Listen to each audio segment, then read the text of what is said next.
Hello, ladies and gentlemen, and welcome back to the podcast. And today I'm going to go my review of WWE's Night of Champions.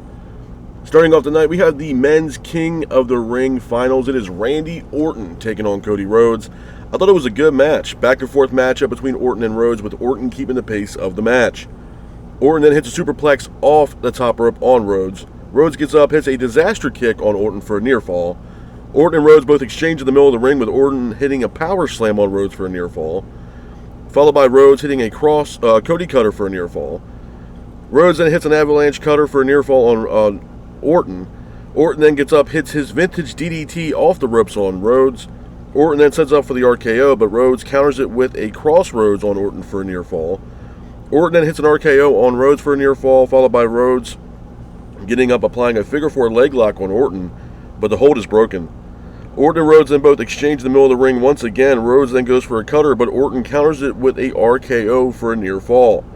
Rhodes then sends Orton into the exposed turnbuckle, which allowed Rhodes to hit another crossroads on Orton, pins for the 3, and your winner of the match, and the winner of the Men's King of the Ring tournament, is Cody Rhodes. Hats off to Cody Rhodes for getting the win in that matchup. Moving on from that, we have a street fight. It is Raquel Rodriguez taking on Rhea Ripley. I thought this was a good match. Probably one of the best matches I've seen from Raquel since she's been in WWE. It's back and forth matchup between Raquel and Rhea, with Raquel Rodriguez keeping the pace of the match. Raquel hits a fall-away slam on Rhea. Raquel then hits Rhea with a kendo stick, while Rhea's arms are pretty much locked into place into the ropes. Raquel then hits a powerbomb, sending Rhea through the top of the announce table ringside.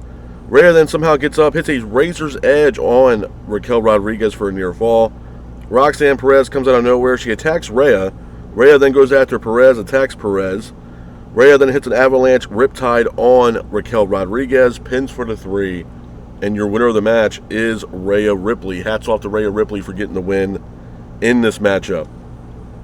Moving on from that, we go into a grudge match. It is Sami Zayn taking on Karrion Kross. I thought this was a really good match. Back and forth matchup between Sami Zayn and Kross, with Zayn keeping the pace of the match. Zayn then hits a backflip off the barricade, landing on Karrion Kross. After that, Zayn then hits a blue thunder bomb on Kross for a near fall, followed by an exploder suplex. Kross then is yelling at Zayn to have Zayn say that he's a liar. Zayn then hits a haluva kick on Karrion Kross into the corner, pins for the 3, and your winner of the match is Sami Zayn. Hats off to Sami Zayn for getting the win in this matchup. Moving on from that, we have a U.S. title matchup. It is Jacob Fatu defending the United States Championship against Solo Sikoa. I thought this was a really good match, man. Back and forth matchup between Fatu and Solo, with Fatu keeping the pace of the match. Fatu then hits a swanton off the top rope for a near fall on Solo Sikoa. JC Mateo was here. Tonga Loa then out of nowhere arrives. He attacks Jacob Fatu. Seems like Tonga Loa has finally returned back to WWE since his injury. Fatu then attacks Tonga and Mateo. Fatu then hits a moonsault off the top rope, landing on Solo Sikoa. He goes for the cover, but all of a sudden, Jacob Fatu is pulled out of the ring by none other than Hikuleo. Hikuleo finally makes his WWE debut. Hikuleo then hits a choke slam on Fatu, throwing Fatu onto the announce table. This allows Solo to hit a Samoan spike on Jacob Fatu, pins for the 3, and your winner of the match and new United States champion is Solo Sikoa. Hats off to Solo Sikoa for getting the win in this matchup. Moving on from that, we have the Women's Queen of the Ring final. It is Asuka taking on Jade Cargill. I thought it was an okay match. Back and forth matchup between Asuka and Jade, with Asuka keeping the pace of the match. Jade hits a fall-away slam in the middle of the ring, followed by a devastating choke slam land on Asuka for a near fall. Asuka and Jade then both exchange in the middle of the ring, with Jade hitting a power bomb on Asuka for a near fall. Asuka then applies an Asuka lock on Jade in the middle of the ring, but the hold is broken. This allowed Jade to get up, hit a Jaded on Asuka, pins for the 3, and your winner of the match and the winner of the Queen of the Ring tournament is Jade Cargill. Hats off to Jade Cargill for getting the win in this matchup. Moving on from that, we go into our next match of the night. It is the main event of Night of Champions. It is John Cena defending the Universal Championship against CM Punk. I thought it was a good match, man. Back and forth matchup between Cena and Punk, with Cena keeping the pace of the match. Cena hits a 5-knuckle shuffle on Punk. Punk then gets up, hits an elbow drop off the top rope, landing on John Cena. Punk goes for a GTS, but John counters it with an STF. The hold then gets broken. John then hits an AA for a near fall. Punk then applies an STF of his own on Cena, but the hold is broken. After that, John hits an AA for a near fall. John then hits another AA for a near fall. Punk then hits a GTS for a near fall on John. Both these guys are exchanging their finishing move. John and Punk then both exchange in the middle of the ring once again. John goes for a shoulder tackle, but hits the referee. Referee's taken out. Punk hits a GTS on Cena. Punk then signals for a referee, but Seth Rollins' music hits. He comes out to the ring with Bronson Reed and Braun Breaker. Reed and Breaker then go after Punk. Reed and Breaker put Punk through the announce table ringside. Referee is here. John then attacks the ref. John hits an AA on Rollins in the middle of the ring. Reed and Breaker then attack John. Penta is here. Penta then attacks Breaker. Zayn is here as well. Zayn attacks Braun Breaker. John hits an AA on Bronson Reed. Rollins then hits Punk with a briefcase followed by a foot stomp on CM Punk. Cena then goes for the cover, pins for the 3, and your winner of the match and still Universal Champion is John Cena. Hats off to John Cena for getting the win in this matchup. A couple of things I want to talk to you guys about, man, as far as Night as Champions are concerned. Number one, a lot of people were upset, with them going over to Saudi Arabia this time with what was going on and stuff like that. A lot of people were up in arms about it. But this is something where, obviously they're making their money. I mean, they're making substantial amount of money over in going over to Saudi Arabia. I'm not sitting here saying that, people shouldn't be up in arms about it or have their own opinions about it. Everybody's going to have their opinion about the fact of WWE going over to Saudi Arabia and stuff like that. Look, for me personally, I stay out of that. That's not in my repertoire, man. What I'm here for is to give you guys the news, notes, and rumors, as well as giving you guys a full recap of these shows. Was the show good? It wasn't bad. It wasn't terrible. Do I have some issues with the show, some matches? Yeah, but specifically, I want to talk about the Jade Cargill and Asuka match. And I've talked to some friends of mine and people in this, in the podcast realm, and, they've all, kind of expressed their grievances about the Asuka and Jade Cargill match. A lot of people were actually pissed off that Jade won instead of Asuka, especially the fact that Asuka just came back to WWE after being gone for, over a year. My take is this. When I watched the match, and I watched the match twice, to me, it's remarkable, to be honest, where, people, there's people out there saying that Jade's this, Jade's that. Jade's, she should be world champion. I honestly don't believe Jade should be a world champion right now. I just don't, man. I mean, Jade has been wrestling for a while. Whether you look at her, her time in AEW, her time now in WWE, she's had some matches. She hasn't really had a significant singles run, but she's been women's tag team champion. She's worked with Bianca Belair. She's had matches with Naomi. She's had some matches in WWE. She's also had matches in AEW. She was also on an undefeated streak in AEW when she was TBS champion. She's had matches. To me, it's remarkable in the fact that she's had so many matches up to this point. Undefeated streak in AEW. She's had matches in WWE, and she still seems as if she is green as grass. The match she had with Asuka was awful. The finish, when she hit that Jaded and she went up for that cover, she looked so goddamn confused that she even got the win to begin with. That was red flag number 1. Red flag number 2 was Asuka was carrying that match.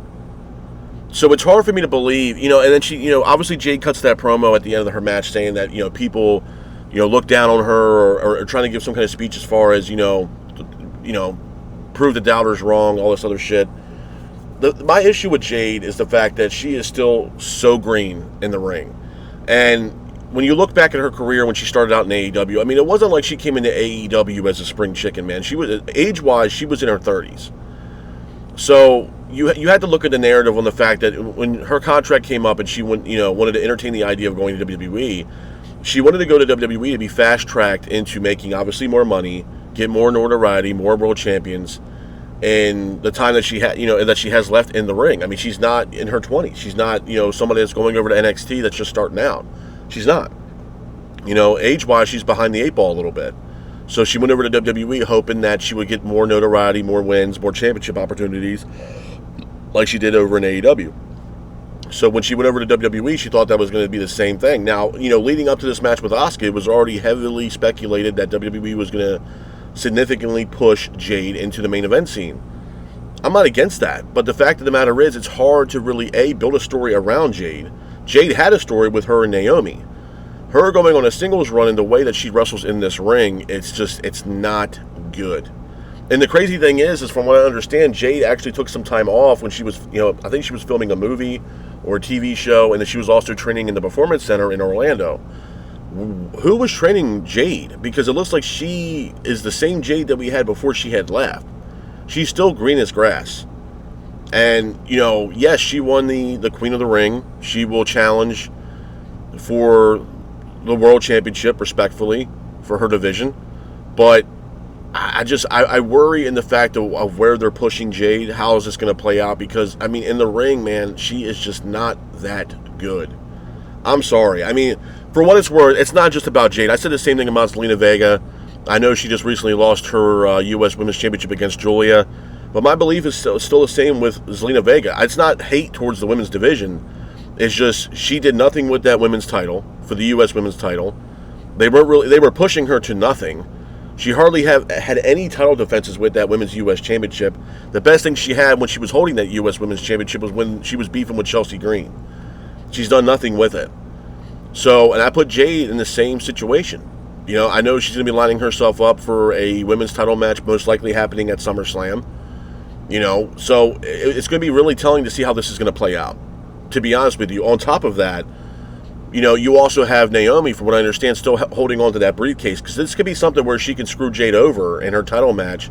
Naomi can cash in and walk out of SummerSlam the new women's champion. So, this is also something where, you have that story angle coming into it if they'd actually decide to have her cash in at SummerSlam, which, for what it's worth, I think Naomi should cash in, if she already hasn't already, at SummerSlam for the matchup between Jade and for the women's world title. Sure, absolutely. That was one of my other negatives about the show, one of the big ones. Rhea Ripley and Raquel Rodriguez, like I told you guys earlier, man, this might have been Raquel's best match I've seen since she's been in WWE. This was a great match. It was a great showcase by Raquel Rodriguez. And right now everything's up in arms right now with her and Liv, because Liv is, out with injury. So, to me, it looks like she's going to be teaming up with Roxanne Perez, possibly having a matchup at Evolution 2 to defend those titles. And I think that's the direction that they're going. But, I think it was a great showcase by her. I think, obviously, they're still trying to push Rhea Ripley. I think she's going to be back in the main event scene here relatively soon, possibly for the women's world title against Io Sky. That might also take place at Evolution 2 if I had to predict that to happen. But, Night of Champions, it wasn't bad. Like I said, people had a lot of, opinions about, they shouldn't go over, they need to cancel the show. They weren't going to cancel this show, man. There was no way. I think from what I've heard, they were making $50 million from this show. It's a huge, huge revenue source for them in WWE to make the money that they're making. Absolutely. From what I understand, I think they're having 3 events next year in Saudi. And if we're just going off of the $50 million price point that they have, you're looking at $150 million alone just in 3 events that they're going to have over in Saudi Arabia next year. Most notably, it was announced that the Royal Rumble in January will also be in Saudi Arabia. So that's another $50 million, if not more, that they're going to make just going over to Saudi Arabia when they're not making nowhere near $50 million for a PLE over in the States. So business-wise and financial-wise, yeah, it's a big, big deal for WWE to be in, working relations over there in Saudi Arabia as far as having events, because they're making a substantial amount of money every time they go over to Saudi Arabia to host a PLE. So, yeah, I know some people were, like I said, were up in arms about it. They shouldn't go over, and with everything going on around the world right now. But like I said, I try to stay away from that. To be honest with you, like I said, I'm here to give you guys reactions and reviews and news, notes, and rumors about professional wrestling. But I knew for a fact that I had every inkling that they were going to go over, because it's a big money source for them. It really was. Obviously, injuries do play a factor into the cards, and usually the cards are kind of shaken up. And there's some athletes that don't even want to wrestle over there, which has also been an issue as well. So, but like I said, it's a huge they make huge revenue off these shows having them over there. I mean, from what I understand, like I said, I heard they made $50 million alone just having the PLE over there and having Night of Champions being showcased over in Saudi Arabia. And, the fans over there are great. They're awesome. I mean, every time they have events over there, man, the crowd is into it. It makes the show more lively. It makes it, awesome. The fans are really into it, and it makes for the show to be even better. So, I mean, again, it's just going to be something where for the people out there that are, like, hating for some reason the fact that they go over there, it's not going to slow down, bro. It's just not.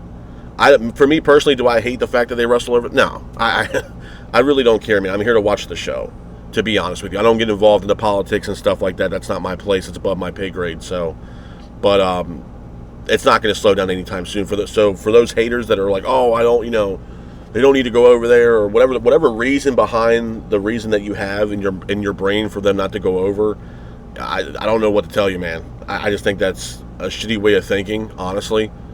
Besides what's going on around the world. I mean, there's been people that were already pissed off about them working with them well before what recently just happened around the world. So, like, when they first announced going over to Saudi, a lot of people were just not, like, they were completely against it.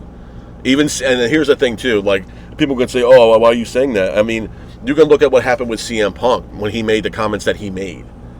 And basically had to almost pretty much publicly apologize for what he had said in comments that he made years ago about when WWE first went over to Saudi Arabia. So he had to actually face the music and actually apologize publicly to the fans over in Saudi Arabia for the comments that he made like 6 years ago. So, yeah, I mean, there were some people that, even superstars that made comments or whatever, that didn't want to wrestle over there. But, here we see John Cena and CM Punk in the main event of Night of Champions in Saudi Arabia. So, for what it's worth, it might have been a hard pill to swallow for CM Punk, but did he make his money? Oh, you better believe he made his money. So, like, that's what I'm saying, bro. It's just, it's a business. At the end of the day, the WWE is a business. You ain't got to like it. You ain't got to love it. You ain't got to be a part of it. But at the end of the day, it's a business. They're going to do whatever the hell they want to do to find ways to make revenue. I mean, for me personally, I was 100% against them having WrestleMania back-to-back in Las Vegas at Allegiant Stadium. I think that's a huge L. And I stand on business with that. I think the fact that they entertain the idea of going back-to-back for WrestleMania in the same location, the same arena, or same stadium is fucking pointless. It is. I mean, like I said, man, there's cities across the country, or cities around the world, that are patiently and desperately waiting to host a WrestleMania.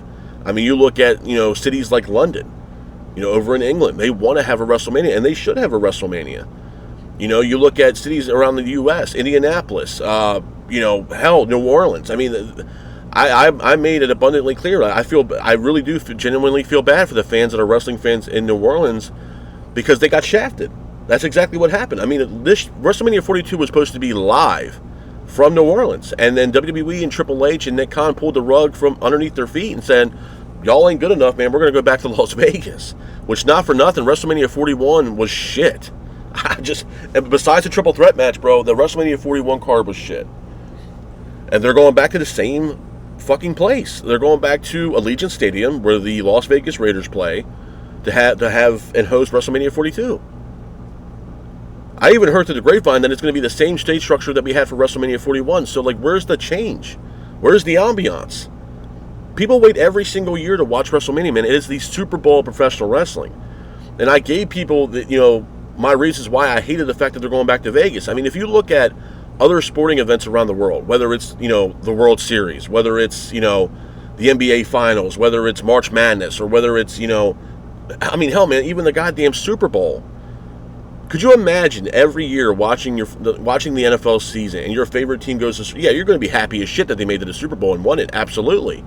But if you're fans around the world watching the Super Bowl, and it's in the same place, let's say hypothetically the Super Bowl every year is in LA, same place, whether it's at the Rams Stadium or who the hell knows, right? And they're playing in LA, SoFi Stadium. Let's say they go to SoFi Stadium every single year for the Super Bowl. It's going to get fucking old.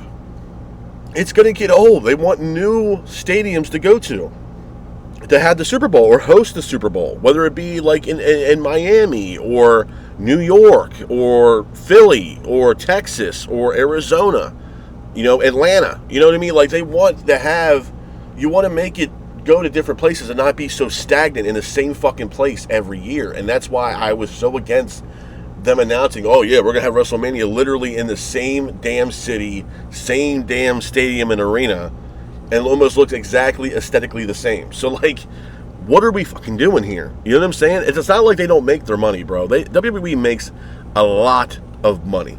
A lot of money. Like I said, they probably just made $50 million alone for the PLE they just had at Night of Champions in Saudi Arabia. So it's not like they're hurting for money. They're not hurting financially. Now, TKO as a whole, yeah, they might be hurting. But WWE as its own conglomerate alone, they're making money. They're profitable. The reason why TKO is in debt is because they don't know how to work their money correctly. They're running two companies simultaneously with WWE now as well as the UFC. And the UFC at times has fumbled from financially. I mean, you got to understand, like, a lot of people, when it comes to the UFC, and I watched the UFC for years, a lot of people, what will happen is that they would buy these pay-per-views for the UFC, whether it be a John Jones fight or Daniel Cormier or something like that, or a Chuck Liddell or Tito Ortiz, and then you're anticipating that fight. Let's say it's Chuck Liddell and Tito Ortiz, and everybody's, oh man, I want to see Tito Ortiz and Chuck Liddell, and yada yada yada. So then we get like a week before the event, you bought the pay-per-view, and you're already, you're ready to go, you're excited, and then we get to, let's say Thursday or let's say Friday, we get Friday to the weigh-ins, and then after the weigh-ins, Chuck Liddell or Tito Ortiz gets hurt, and the fight's scrapped. So the co-main event becomes the main event. It hurts the company because people end up trying to get their money back for those pay-per-views because they wanted to just watch the main event. That's why they call it the main event. So that also hurts them financially because people are trying to get out of buying the pay-per-views because, well, this person got hurt or this person got injured. You know what I mean? So you lose revenue because of that, because people don't want to watch the event because the person they wanted to see in the main event got injured or the fight got scrapped or whatever. So ultimately it hurts them, and it also hurts TKO because, it's revenue. That's why I said about them going over to Saudi Arabia. People don't have to like it, but at the end of the day, WWE's a business. They're going to make money. And they make a immense amount of revenue going over to Saudi Arabia for them to have or to host PLEs over there because they offer them a lot of money. I'm not sitting here saying that, with what's going on in the world, should they have gone over? That's not my place. That's not my place. But what I'm saying to you guys is, for those people that even before with everything going on in the world today, before all this stuff has happened, even beforehand, people were legitimately pissed off. Like I said, CM Punk had made comments about WWE working over in Saudi Arabia that ultimately pretty much bit him in the ass because he made these comments about when WWE was first going over to Saudi Arabia, and then he goes back to WWE, and now he has to go over to Saudi Arabia to have a match with John Cena in Saudi Arabia. So he had to eat his words and pretty much publicly apologize to the fans over in Saudi Arabia. They didn't forget what he said, and they made it abundantly clear, and they pretty much wanted an apology from Punk. And I'm sure he had apologized quite a bit when he went over there. I'm not stupid. You know what I'm saying? So it's like I said, you don't have to like it, but at the end of the day, they're gonna run that business, and they're gonna do whatever they can to make money and make revenue. That's all it is. It's a business. That's all it is. And sometimes it can either benefit WWE and the fan base, or it can also hurt WWE and the fan base. You know what I mean? It's a double-edged sword, and obviously you're not going to please the entire damn world. So, and like I said, I have my grievances with WWE. I just made it abundantly clear about them going to WrestleMania back-to-back in the same location. I think it's a dud. I think it's dumb as hell, to be honest. And like I said, I feel bad for the wrestling fans in New Orleans, because you literally on national television was like, oh yeah, WrestleMania 42 going back to New Orleans. Great, awesome. It's a great city, awesome city. And then and then here we are now. Oh, you know what? We're packing up and we're rolling out. We're not going to New Orleans for WrestleMania 42. That's a slap in the fucking face, man. That is. You know what I mean? Like, and that's the thing. Like, and that's the shitty part about it. And the shitty part about the business aspect of WWE, they don't give a shit, man. They don't care. And I don't know what Vegas had offered them to bring them directly back for WrestleMania 42, but it had to be substantial enough to be like, you know what? Yeah, we're going to do it again. And Vegas, from what I understand, for as far as WrestleManias, man, it's got some bad juju around that shit, to be honest with you, because, I mean, the first WrestleMania they had there was shit. It was not that good. And then we get to WrestleMania 41, and it's, again, also shit. So they're 0-2. 0-2. As far as having decent WrestleManias in Las Vegas. So I don't know how they're going to, how good or bad this WrestleMania 42 is going to be. It could be complete dog shit, and then it's like, oh, okay, well, now we're going to leave Vegas now. Yeah. Should have thought about that before. Hell, well, you know what? You should have just stayed in New Orleans. What was wrong with New Orleans? Like, and that's my thing. Like, as a fan, it's like, well, damn, what's wrong? If I was a fan living in New Orleans, I'd be like, damn, bro, what's wrong with my city? Y'all you sit here on national television saying, oh, yeah, the WrestleMania is going to New Orleans, and then here we are now. Oh, the hell with y'all, we're going to Vegas. Like I said, bro, what's wrong with New Orleans? City's beautiful. What's wrong with it? Why, like, you know what I mean? And then why publicly come out and say, oh, yeah, we're having WrestleMania 42 in New Orleans, just to say, you know what, months later, you know what, we're scrapping that idea. We're going back literally to the same goddamn stadium we were at in WrestleMania 41. So, like I said, Vegas had to give them a lot to bring them back and pretty much have, a residency, if you will, in Las Vegas. You know what I'm saying? Which I think is a huge L. But despite all that, man, I think Night of Champions, was it a dud? No, it was not a dud. There were some good matches. I think Raquel, it was probably one of her best matches since she's been in WWE on the main roster. I think she did a fantastic job against Rhea. John Cena, CM Punk was a really good match as well. Sort of kind of predictable. But I also want to talk about, too, the Jacob Fatu and Solo Sikoa match. And that's one of the things I almost forgot to mention. I'm a huge fan of Jacob Fatu. I think, and I made this abundantly clear to y'all, that Jacob Fatu was probably the best free agent signing, or best signing they've had in years. Jacob Fatu he's that dude, bro. He is that monster. The dude can wrestle his ass off. That springboard moonsault is incredible. And the guy he is a beast, bro. And we got this matchup at Night of Champions against him in Solo, and it was a great match. I don't think it was a bad match at all. We get the return of Tonga Loa, who was out with injury. I mean, we had not seen Tonga Loa, from what I understand, since the matchup he had at War Games. So it's great to see him back, because it's been, what was that, October, November? So it's been a while since we've seen Tonga Loa. And he's back in the fold again. Now we also have JC Mateo, a part of this Solo Sikoa New Bloodline, which is a.k.a. Jeff Cobb. And then we get the arrival and the debut of Hikuleo. Now, Hikuleo was rumored to be joining the main roster for months. He went over to NXT. Really didn't see him on NXT television at all. He was just over there training at the Performance Center, and they were trying to get him ready for the main roster. So, and we didn't see him for months. We didn't hear anything of what was going on with Hikuleo. And then we get to Night of Champions, and Fatu hits that springboard moonsault on Solo, lands it, goes for the cover, but all of a sudden Hikuleo comes out of nowhere and attacks Fatu. Ends up picking him up, choke slamming him through the announce table, which is great. I think, for those people out there that are like, man, I really don't want to see another War Games Bloodline matchup. Dude, honestly, this could be, if they do it correctly and how I would book it, this could be a really good War Games matchup. Because on one side, you're going to have Solo Sikoa, JC Mateo, Tonga Loa, Hikuleo, and possibly Tama Tonga returning. That's 5 right there. On the other side, Jacob Fatu right now, as it stands, is on an island by himself. But if I had to predict who the other 4 members would be in his stable, if you will, to help him out, I would say Fatu, Jimmy and Jay, that's 3, Roman Reigns, and if they could, I would bring in and debut Zilla Fatu. Zilla needs to come over to WWE. I think Zilla Fatu and him teaming up with Jacob Fatu, they teamed up on the Indies. Bringing Zilla Fatu in is going to shake a lot of shit up in WWE. He would be a great addition, just like it would be for Jacob Fatu. He's the son of Umaga. Bring him in. He's been killing it right now on the Indies. Bring him in. Let him get his feet wet in WWE. Have him a part of the War Games matchup and bring him in. So that would be Jacob Fatu, Jimmy and Jay Uso, Roman Reigns, and Zilla Fatu against Solo, JC Mateo, Hikuleo, Tama Tonga, and Tonga Loa. That's exactly what I would do. I would not do a Sami Zayn thing to bring him. No. It needs to be Zilla Fatu. I personally think so. And I know he hinted around on Twitter, with the little phone emoji thing saying, hey, Jacob Fatu, give me a call. Yeah. WWE needs to call him and bring him into the fold, because I'm telling you right now, man, Zilla Fatu would be that guy. He would be that dude, bro. And I think it would be great. I think it would be great to see him reunited with Jacob Fatu. Like I said, they were a tag team on the Indies. Reunite Zilla and Jacob Fatu. You got Roman Reigns pretty much returning imminently at this point.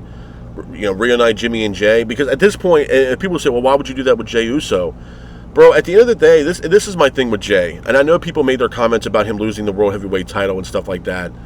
I told you guys, first of all, his title reign wasn't going to be long. Jay's title reign was not going to be long. They were setting it back up for Gunther to win the title back because Goldberg wanted a retirement match, and that's exactly what's going to happen, and that's what we're getting literally next week.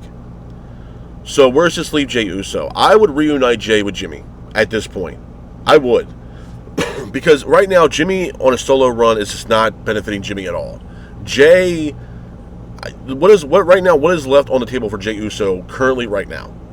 If we're leading into, I mean, obviously, War Games is not going to happen for a while, but we can start slowly leading into that, just like they did for the last War Games, and start building that storyline. And for those people that are hating the Bloodline storyline, dude, I don't know what to tell you, man. I really don't. For me, as a fan, it ages like fine wine. For me personally. And they can do it again. Absolutely. This civil war between the Bloodline, absolutely. Absolutely. Because you also have to ask yourself this, what's next for Roman Reigns? When he returns back, imminently, it seems like, back to WWE. What's going to be next for Roman? Honestly. We see where Cody Rhodes is going. Cody Rhodes, because he won the Men's King of the Ring final, he will go on to possibly most likely facing John Cena at SummerSlam. You can see Gunther. I don't think Roman has anything to do with Gunther at this point with the World Heavyweight title. I think that's kind of, leaning towards Seth Rollins. Possibly. I don't know, because, you saw Seth Rollins come out during the John Cena CM Punk match, but I think that's because Rollins had some unfinished business with CM Punk. So, like I said, where does it leave Roman? Like I said, we're most likely getting another War Games matchup here with Roman teaming up with Jacob Fatu. Am I against it? No. I'm not against it at all, man. I would reunite Jimmy and Jay as well, and I bring in Zilla to take on Solo, Hikuleo, Tama Tonga, Tongaloa, and JC Mateo. Absolutely. There's your 5-on-5 War Games matchup. Absolutely. And I think it'd be great. I think it'd be awesome. I think that's going to take place November 29th. I think it's going to be in San Diego at the Padres baseball field, which looks like WWE's taking a page out of AEW's book with the fact that they're going to having All In at the Rangers baseball stadium in Arlington. So, but I'm also going to say this too, with WWE as of late and the abundance of PLEs that we have been getting, it's crazy. If you look at July 12th weekend, we have literally Saturday's main event, and then on Sunday we have Evolution. It's so much of an abundance of pay-per-views that it's lacking storyline. And I think a lot of people at this point now have been saying that. And WWE does have this tendency where we usually, 9 times out of 10, we hit the summer, and it's like a stalemate. Until we get to SummerSlam, it's like a stalemate. You know what I mean? You get the May and the June months, and then we get to, July, and then maybe August. And around August, it might pick up around SummerSlam, but usually every summer, it kind of it's at a stalemate for WWE, and I think that's where we're at right now.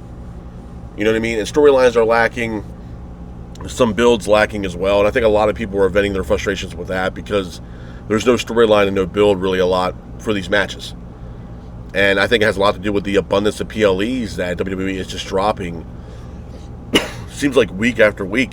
So, now we're getting, back in the day, we used to get a WWE pay-per-view once a month, which was great. Now it's getting it's like every 3 weeks you're getting a PLE. It's crazy.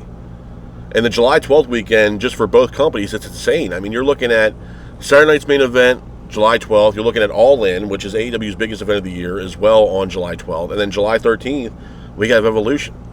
You got 3 events, seemingly, on the same weekend. It's crazy, man. It's crazy. You look at Tony Khan, and he even made comments that this is almost as back to what it was for the Crockett days. You know what I mean? And yeah, I can see why he can say that, because it's neck and neck, man. And then WWE, at times, yeah, they are petty. They are. So they're keeping a close eye on what AEW is doing. So much so that they're actually thinking about bringing back Chris Jericho and bringing in Private Party. You know what I'm saying? They're trying to put them out of business, bro. That's exactly what it is. I'm not saying the same, but it has a lot of similarities to what the whole Monday Night Wars were. A little bit. WWE wants to be the top dog. They want to be the only wrestling company, the top dog in the States. They don't want AEW doing shit. And that's why we're competing on PLEs. We're going back and forth on pay-per-views. It's crazy. It's absolutely crazy. But like I said, man, Night of Champions wasn't bad. There were some good matches, some good moments. We got some returns. We got a debut of Hikuleo, newly crowned U.S. champion with Solo Sikoa as well. The debut of Hikuleo. We also get a,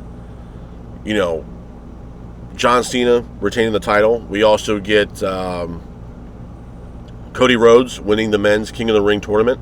We also get Jade Cargill winning the Queen of the Ring tournament, even though it comes with some controversy. They will both of them will go after their respective titles, most likely taking place at SummerSlam. So, it was a good show. It wasn't the best Night of Champions. It wasn't the worst. But for what it's worth, like I said, man, it's just one of those things where, had some good matches, some good moments, which is always nice. Some returns, a debut, if you will. Title change with the U.S. title. And, yeah, man, I mean, like I said, it's just one of those things where it's a decent event. And I look forward to the next one. And my thing is, for those fans out there that are against them going over there to have events, it's never going to change, bro. It would take a lot for that to change. Because at the end of the day, they're making their money. They're making their revenue going over to Saudi Arabia to have these events. And they're paying them substantial amount of money. I'm not sitting here saying that people's opinions are wrong. I'm not saying that. But what I'm telling you guys is as far as a business aspect, WWE is not going to change their mind. They're going to keep going over there because they're making a substantial amount of money and a substantial amount of revenue just having PLEs over there. I'm not sitting here saying that I agree with everything that they do. I'm not. But I'm looking at it from the business side. There was no way that they were going to cancel that show. They were going to go over there somehow or some way to make that money. Because like I said, I believe they made $50 million. And sometimes money's not worth it. And trust me, I understand that. I do. I'm just looking at it in the aspect of no matter what, because WWE is so naive and so self-centered, they're going to go over there regardless. No matter what people thought. Because they want the money. They want the revenue. You know what I mean? And like I said, it's not me saying this. I mean, if you look at other people, I mean, like I said, CM Punk had to eat a lot of words going over there for the PLE, for Night of Champions. Publicly apologized to the fans, everything else. So, I mean, it was probably a hard pill to swallow for CM Punk for, at least a little bit until that check clears. He gets paid from the, his time over there and having the event with John Cena. So, yeah. And like I said, before everything that was going on in the world at the time, leading up to Night of Champions, there was people that were already against them going over there for whatever particular reason they had in their own mind. So, for me personally, I mean, like I said, I knew they were going to go over there. And like I said, I don't get into the politics and stuff like that. It's above my pay grade. And that's just, to me, I just stay out of that. But I knew they were going to go over there. I knew they were going to make their money. And I know some people were going to be upset about it and up in arms about it. But I knew for a fact they were going over there. That's just how WWE operates, man. They don't give a shit about anything but the money. And that's really what it is. I mean, like I said, bro, at the end of the day, it's a business. And, sometimes it can look shitty on the other end. It really can. And I'm not vouching for them by any stretch of the means. I'm not. I thought it was a crazy move for them to do. Pardon me. But again, they're going to do whatever the hell they want to do. So, like I said, man, for those fans out there who are like, oh, this is bullshit, I can't believe they're going to go over there. I'm not sitting here saying your opinion's wrong, man. I'm not sitting here saying it's wrong, nor is it right. But what I'm saying to you guys is that they were going to do it regardless because the amount of money and revenue that we're going to make. And it's a shitty way of thinking about it. But at the end of the way, it's a business, man. And they're going to do whatever the hell they want, whether people like it or not. And it comes off selfish. It comes off greedy. To some people, probably.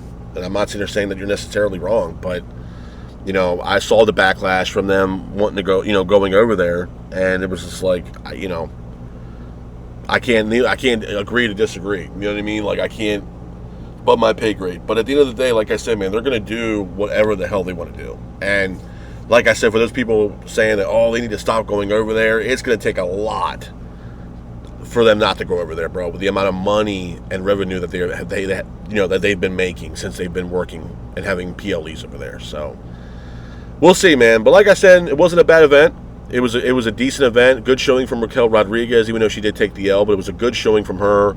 We get a newly crowned U.S. champion with Solo Sikoa with the help of the return of Tonga Loa and the debut of Hikuleo. We also get the winner of the Men's and Queen's King of the Ring. We have Cody Rhodes winning the Men's King of the Ring. He will go on to face John Cena most likely at SummerSlam. And we have Jade Cargill beating Asuka to be the newly crowned Queen of the Ring tournament final, if you will, the new Queen of the Ring, and she will go on to face her most likely Tiffany Stratton for the women's title, most likely taking place at SummerSlam. But I will keep an eye on Naomi if she has not already cashed in. That could be something where she could pretty much screw over Jade and cash in, and maybe Naomi walks out SummerSlam the new women's champion. So maybe Tiffany Stratton's days as women's champion are numbered. So just pay attention to that. And yeah, this year's SummerSlam, man, I look forward to it. It's actually going to be the first ever SummerSlam that is 2 nights. That's correct, man. Saturday and Sunday. I believe it's August 2nd and August 3rd. So I'm definitely looking forward to that. And, you know, SummerSlam has always been, you know, they say the biggest party of the summer. And we'll see how it plays out, man. But I'm definitely excited. I think it takes place at MetLife Stadium this year. So, like I said, first ever back-to-back SummerSlam, night 1 and night 2. So hopefully the card will be stacked. And hopefully they can make it a memorable SummerSlam this year. But with that being said, this is my review of WWE's Night of Champions. I hope you guys are out there staying safe.